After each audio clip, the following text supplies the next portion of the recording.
Okay, so we got to set ourselves up with the ability to take more risk.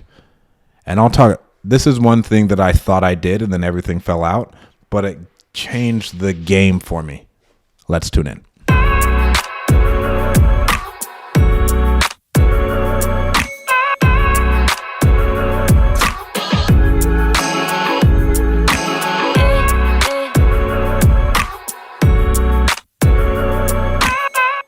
So when I say set ourselves up with the ability to take more risk, I mean, at the beginning, I think you should be investing into other things that are not active businesses.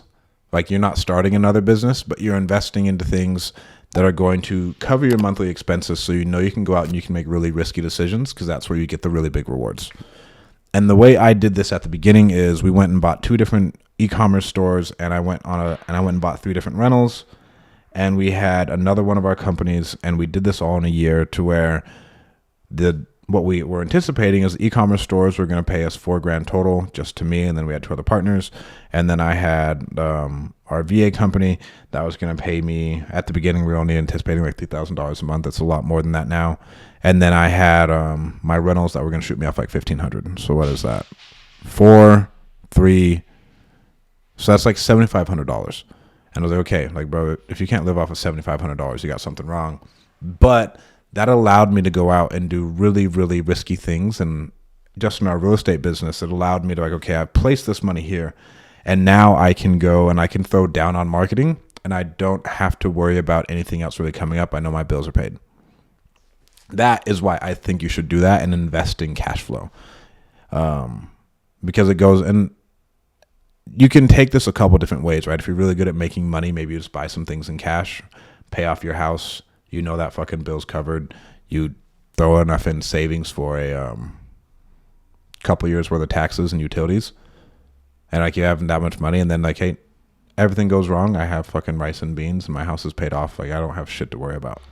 And I was thinking about this a lot today. I was listening to a guy who's like an advisor for all these fucking hedge funds, and he's really big into crypto. And one of his defining moments in his life was when he bought his vacation house for $250,000 cash in Spain. And he was like, okay, well now if everything fucks off, like I'm fine. Like I can just go to my house and I'll be fine. Like I don't need to worry about anything else anymore. So when you are doing things, I know I poo-poo on Dave Ramsey, but I'm not a big fan of like having debt on my head. If it's real estate debt, that's one thing. But if it's any other type of debt, I don't like it. And if it is there, like I want it covered by an asset.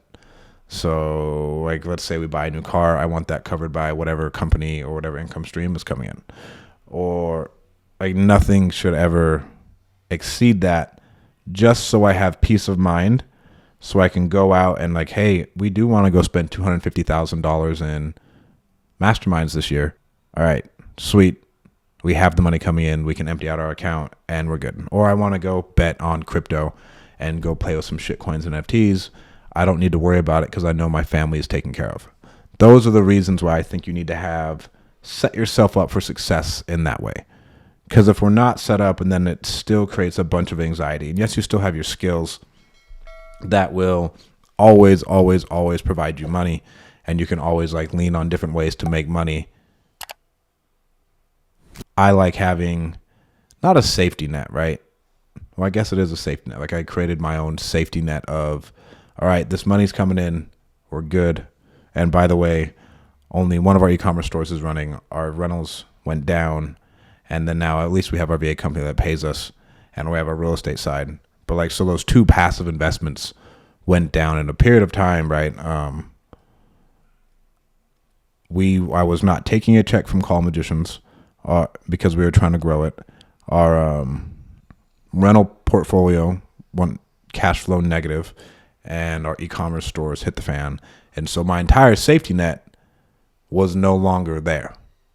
And I noticed the different way that you operate, because I don't ever want to operate from a place of scarcity. And now we have other stuff that like covers that same amount of expense.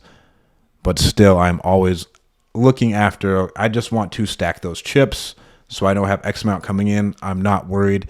And then I can go live freely in abundance. keep that in mind as you are starting to make money, and as you follow me, you learn how to make more money, you have more things going on, you want to take more risks. The goal is to keep the farm and only have to risk it once, right? I only want to have to risk the entire farm once for something really big. And then now that I have all of this, a set amount of income coming in, I can go out and I can risk whatever I want knowing I'm safe and I just don't collateralize those assets. Think about that next time you are deciding what you want to spend your money on. Hope this helps.